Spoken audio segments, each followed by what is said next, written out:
and welcome to the DABL Coffee Cup Games. This is the Diamond Association of Baseball Legends using Strat-O-Matic.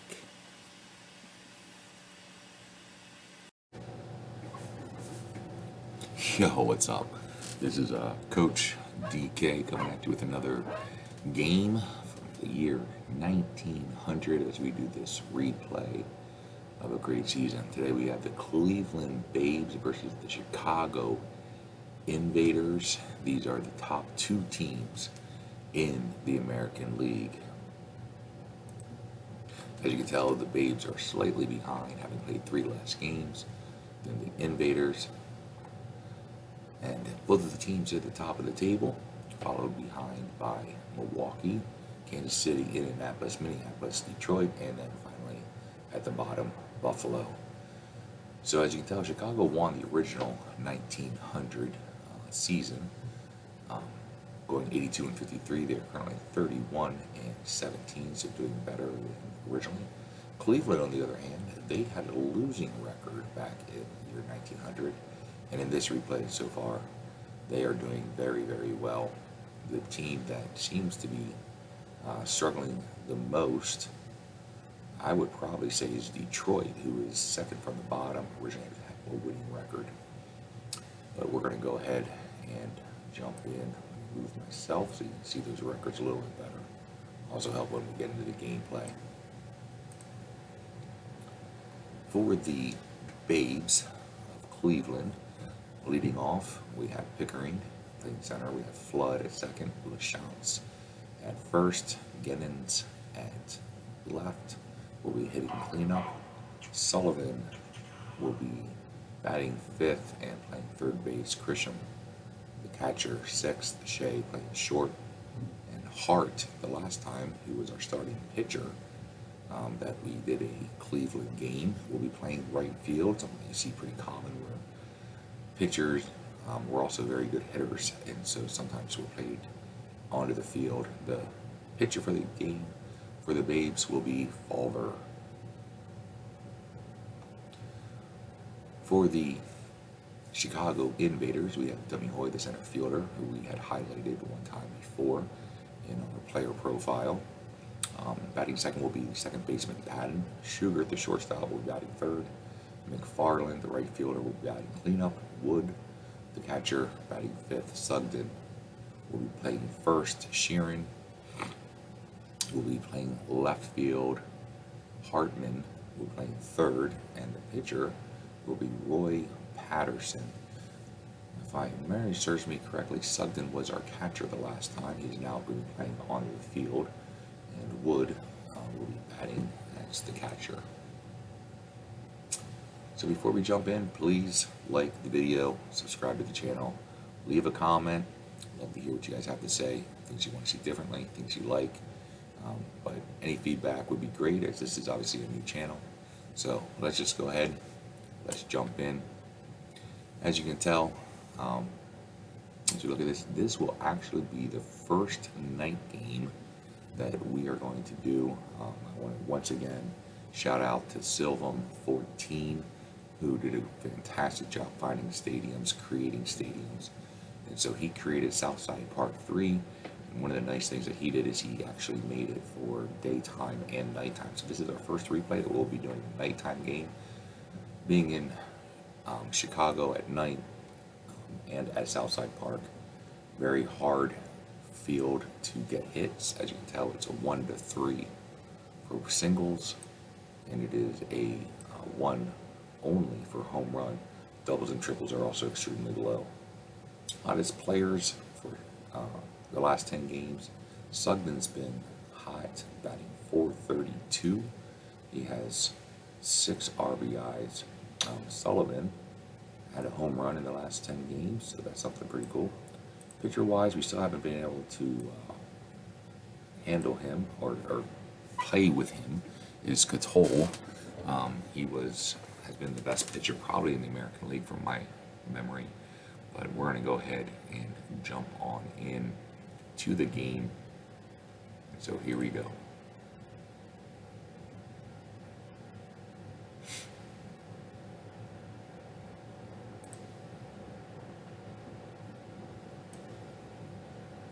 though I do have a big head, we are going to go ahead and make myself much smaller so that we can watch the game in its fullest. So leading off is Pickering. He's going against Patterson, and to start off, it will be a fly ball to right field. Next up will be Flood, and he's going to pop out to short. Lachance is going to be up, and he has a chance for a single, and he does rip a single to center field. Tommy Hoy scoops it up, throws it to the infield. Looks like they are trying to steal with Lachance, and he does get there, and there is an error on the play. Lachance takes third base, leaving Gennens up with a chance to not get an easy run, but Sugar scoops it up, throws him out, and the inning is over. Tommy Hoy's going to lead off for us. He's going to hit a ground ball to third. He boots the ball, so Sullivan commits the error. We are going to go ahead and take advantage of the +2 pitcher holding the runner and the +1 throwing of the catcher, Grisham. And they're going to hold on to the ball. We're going to try to see if we can take third. Tommy Hoy has a ton of speed. They do keep him close, so he's not going to be able to advance. Patton's up. He's going to ground ball to the pitcher, and Hoy is able to take advantage of it, go to third. One down, runner on third base. Can we jump in an early lead? It's going to be a fly ball to left field, hoping it's long enough to send the very speedy Hoy. He is going to score easily, tagging up. So a sac fly by Sugar, and we take a quick 1-0 lead. And McFarland's going to hit a ground ball to Lachance, who has some good range, and for this time of year 1900, has pretty low error, but unfortunately he is going to make an error here. We are going to take advantage again, trying to steal. And they commit another error, 3 errors in the inning for Cleveland. That is not how you're going to be one of the best teams in the American League. We are taking advantage of it, knocking in a run early.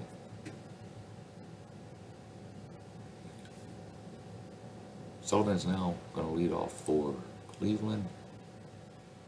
And McFarland drops the ball. Sullivan goes to second. Grisham has a chance to get a single, but it is snagged by Patton, the second baseman. Shea is up, and he's going to pop out to short. So far keeping Sullivan on base. Sugar has a chance to end the inning. It rolls up his arm. He cannot handle it. It is going to be an error. Runners now on first and third. This is a crazy game with errors all over the place. And Fulver, the pitcher, is going to ground out to short, ending the inning. But man, you want to talk about a sloppy ball game at night.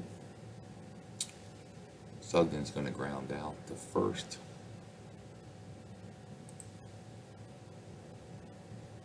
Sheeran is going to hit the ball to first base, so Chance has a chance to play it, and finally somebody makes a play. And Hartman hits a liner, and that's going to be a 1-2-3 inning. Unfortunately for us, not the way we wanted it. Top of the order, Pickering is up. He's hitting .393 for the season. He is going to rip a single. He's going to try to steal, and he is pegged at second base by Wood.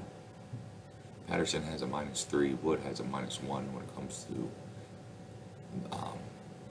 affecting steals. So Chicago definitely is much better against the steal than Cleveland, and that could be something that's going to affect the game. As we've had several steals, they've had 0, and the chances they've tried have not worked out for them overall. Fly ball to center field. That's going to be easily taken in by Tommy Hoy. probably one of the best players, defensive players in center in the American League. And Patterson's going to finish the inning with a strikeout. First strikeout for Patterson. He's now going to lead off for the Invaders at the bottom of the third. He is going to ground out. So Chicago, even though winning, has 0 hits. I mean, all he hits is fly ball to Pickering out in center field. And Pickering dives, makes the catch. An incredible play by Pickering, showing why he's one of the best players in the American League. So 2 down, Patton's up, and he's going to line out. So at the bottom of, after 3 innings, we have Cleveland up 0, or Cleveland down 1-0 from Chicago. Chicago leads with 0 hits, 3 errors against Cleveland, a couple of stolen bases, but Cleveland, who has 3 hits, who also has been able to take advantage of 3 errors, has not been able to take full advantage in knocking in any runs. So a sloppy game so far in our first nighttime game. Sullivan's going to lead it off. He's going to rip a single to right field in the opposite direction. He is now standing on first, bringing Christian up, who is going to rip a single, putting runners on the corners. Patterson needs to buckle down here. Shea does a suicide squeeze. It works. Runner scores. Christian takes second. Hart is going to hit a line ball straight at Sheeran, making the second out. The pitcher Fulver is now up. And unfortunately, it is a passed ball, which I really believe needs to be counted as an error. But it's going to get another chance, and he's going to fly out to right field. So the game is now tied. Fulver is back on the mound, still with his no-hitter, even though he has allowed a run. Sugar flies out to right. I believe we have a 1-0 game. And he hadn't given up the hit, luckily for him. The team did score on a couple of singles. McFarland is going to still attempt to steal, even though being held close. He is going to take advantage of it. He's going to take second. Wood is up. He's going to hit a fly ball to center field, not being able to advance the runner. Bringing up Sugden, normally our catcher, now playing first for today. He's going to hit a fly ball to left field.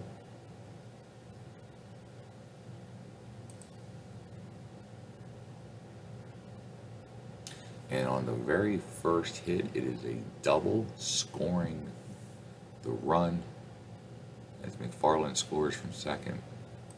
And we now have a 2-1 lead. Bring up Sheeran, who rips a ball to left. We're going to try to advance the runner. He's trying to score from second. And he is going to score. So we now have 2 runs in the inning. They're going to walk Hartman with 2 outs, allowing Patterson, our pitcher, to hit. And he is going to end the inning with a line out right at the shortstop to Shea. So entering the 5th inning, we're at the top of the order. Pickering's up.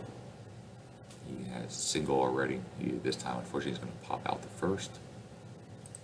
Flood is up. He also has a single. He's going to grab his second hit, another single.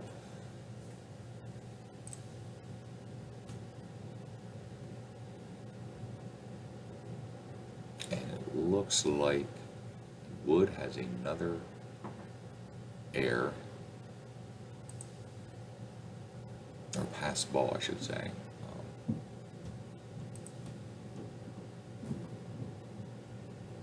Hartman makes a nice play, getting the out, keeping Flood at second. So with 2 down, Jennings is up. He's going to hit Easy grounder back to the pitcher. Patterson scoops it up, throws it the first, end of the inning.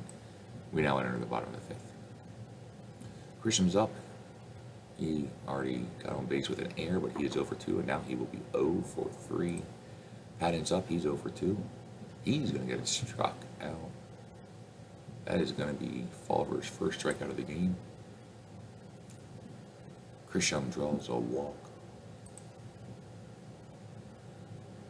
We have a ground ball to from McFarland to Shea, and it gets through. Runners on first and second, 2 down. Wood hits a soft bounder, and that is going to end the inning. Now going to the 6th inning.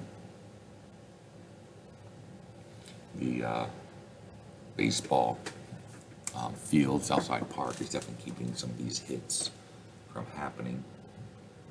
As that was a 1 for 3, obviously the ballpark effects was into effect there. Grisham's going to draw a walk. He's 1 for 2, so he's been on base twice.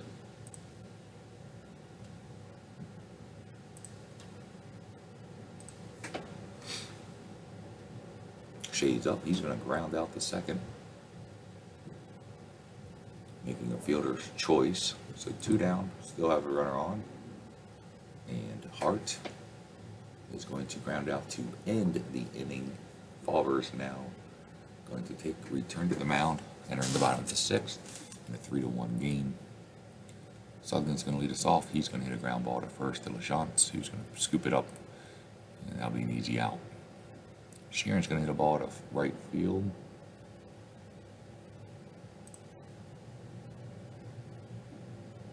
Hart could not get to it with his very slow speed. They brought him in for his bat, but he has very, very slow range as a pitcher.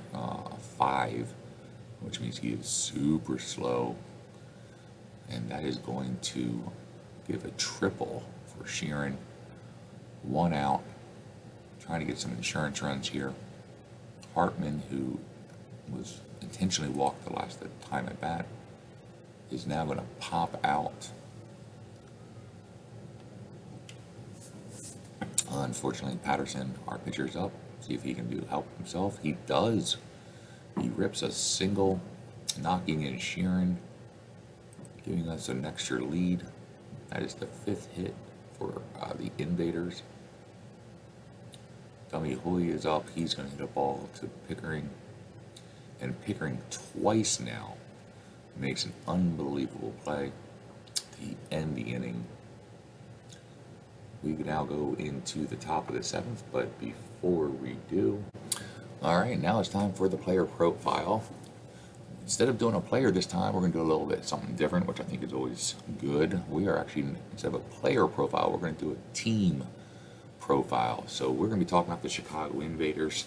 Many of you may not know who the Invaders are, but you actually probably do. They are the Chicago White Sox. So what ended up happening is that the Sioux City Cornhuskers was a franchise in a minor league called the Western League, and the circuit was reorganized in November of 1893 with Van Johnson as its president. He recommended to his friend Charles Comiskey, who was a major league star for the St. Louis Browns in the 1800s, to try himself out as an owner. So when Comiskey's contract had ended as a manager, he decided to become an owner. He bought the Sioux City team, and he immediately moved them to St. Paul, where they became the St. Paul Saints. The St. Paul Saints is a team that was a minor league team all the way up into the 1960s for several organizations, but they now currently have resurfaced in the 1990s and are still active today as an independent team with the Northern League. But so the Sioux City Cornhuskers became the St. Paul Saints, And then when the Western League changed its name to the American League in the year 1900 and decided that they were going to eventually be part of the national agreement with the National League, the National League gave permission to the American League to put a team in Chicago. So Comiskey took his St. Paul club to the South Side, hence Southside Park, and they officially became Chicago White Sox. The problem is that the Chicago White Sox is what Comiskey may have called them, but the fans and the reporters of the day called them the Invaders because they were invading into Chicago as an American League team, and so they were almost entirely known as the Invaders for this first season or two. But by 1901, when the American League became an official part of the Major League, they did become more well known as the White Sox. So, though this is the Chicago White Sox, they were originally in the media and in Chicago known as the Chicago Invaders. So, now you know what G.I. Joe says, no one is half the battle, and he's a real American hero. So, let's go on back to the game. As mentioned earlier, it is 4-1 Chicago. Invaders are leading the Cleveland Babes. Cleveland has 1 run on 6 hits, but they have committed 4 errors. Chicago has 4 runs on 5 hits, and they have committed 3 errors, so 7 errors in the game. Patterson has 2 runs against him, I believe, so far, that have been counted as earned runs. So he's back on the mound. He's now going to face the opposing pitcher, Fulver. Fulver is going to swing, and they're actually going to do a pinch hit. They're going to bring in Charlie Buelo as a pinch hitter in the top of the 7th. Buelo is going to do the job asked, and he's going to get a single, bringing in Ollie Pickering, probably the best hitter in the league. Knowing that we have a 3-run lead, we're going to let Buelo take third, keeping Pickering on first. Flood is up. He is 2 for 3 with 2 singles. He's hot today, but unfortunately this time he's going to fly out, but it should be long enough to score the run. So a sacrifice fly. Game is now scored 4-2. Ooh, and even with a hard ballpark effect of a 1-3, LaChance gets a 2 and scores a single. Patterson still has some juice in his arm, so we're going to let him in. He's going to hit a fly ball to right field. Pickering is going to tag and advance, putting runners on first and third. Obviously, LaChance is the runner that we have to worry about. Sullivan is up. He's 1 for 3. He did advance on an error already. Chance for a home run. Ballpark effect is going to come into play, I believe, and that is going to be a fly out, ending the inning, but they did get a run back.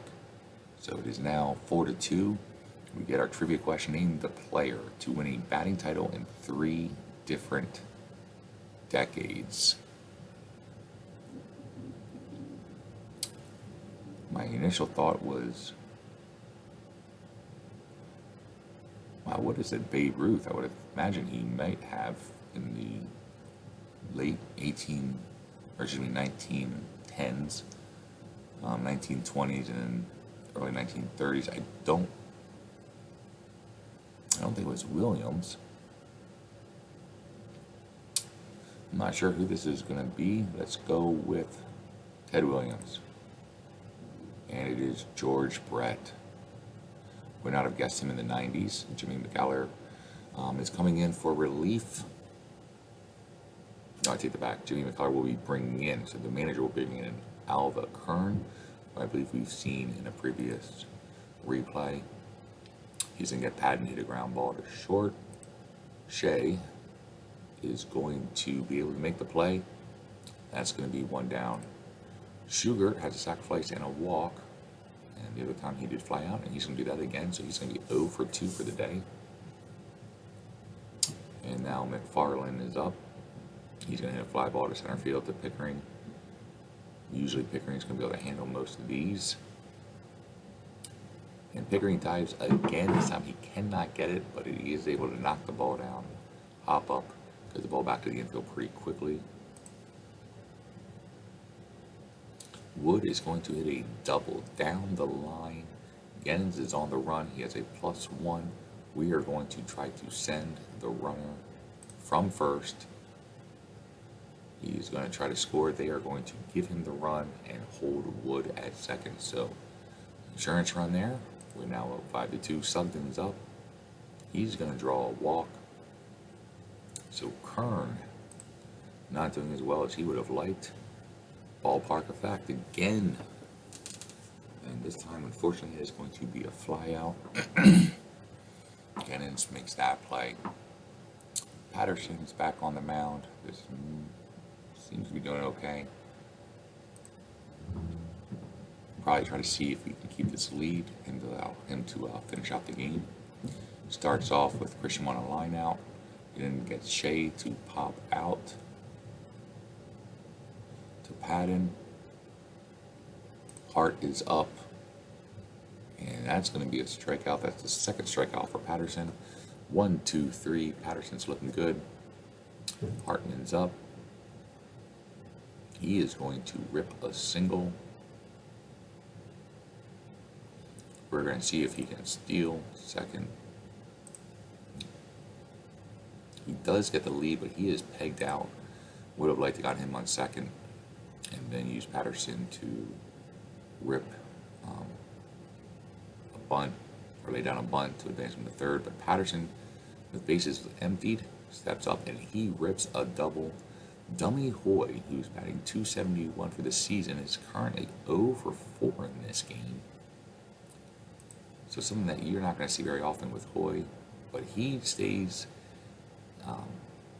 active with a hit, putting guys on first and third. We are going to go ahead, obviously, steal second. They bring in a relief pitcher. They've seen enough by Kern.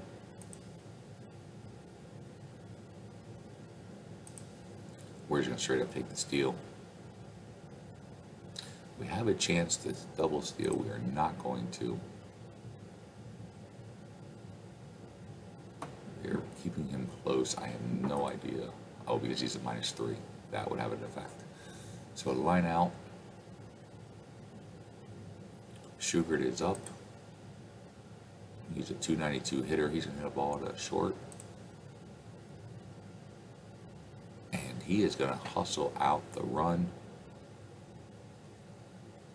making it a single, adding another run. It is 6-2.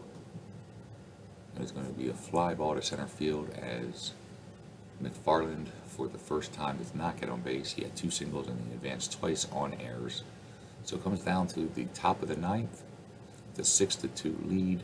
Patterson has a chance to finish what he started. First batter is going to be Wilson. It is going to be an out. Next up is Pickering, who hits a lazy grounder back to the pitcher. He was 2 for 4. Flood, who is 2 for 3, is up.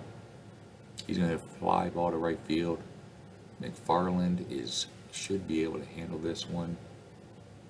He grabs it for the out. That's going to end the game. 6-2 in a very, very sloppy nighttime game. 4 errors by Cleveland. Chicago commits 3. Several passed balls.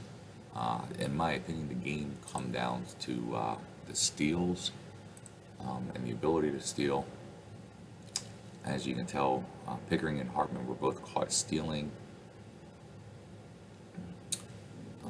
But stolen bases, we had 3 stolen bases. To me, the pitcher of the game, or the player of the game, might be Patterson. He did have 2 strikeouts. He did have 9 innings pitched. Both runs were earned. So he might be our player of the game. McFarland did have 2 runs scored on 2 hits, but when you get a complete game, I would probably say that had to be Patterson, only allowing 2 runs in spite of his team making 3 errors. Lowers his ERA down to a 1.88. Left fielder John Sharon had 2 base hits, and Roy Patterson went the distance as the Chicago Invaders defeated the Chicago Babes 6-2 at Southside Park 3 in our first replay night game. Chicago scored 2 runs in the decisive 4th inning. They wrapped out 11 hits of the night. Patterson 6-1 allowed 2 runs in the game. Clay Falder 0-3 ended up with a loss. Chicago continued their winning ways, improving their record to a division. And for some reason, I am not seeing what it says at the bottom. There it is.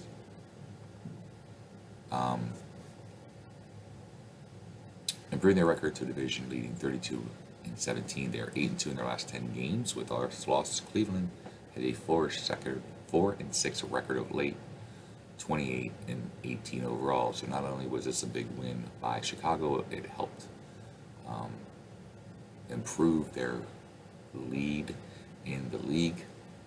So a good game, sloppy game, very, very first night game that we've seen in our replay of the year 1900. But until next time, hope you have a good one.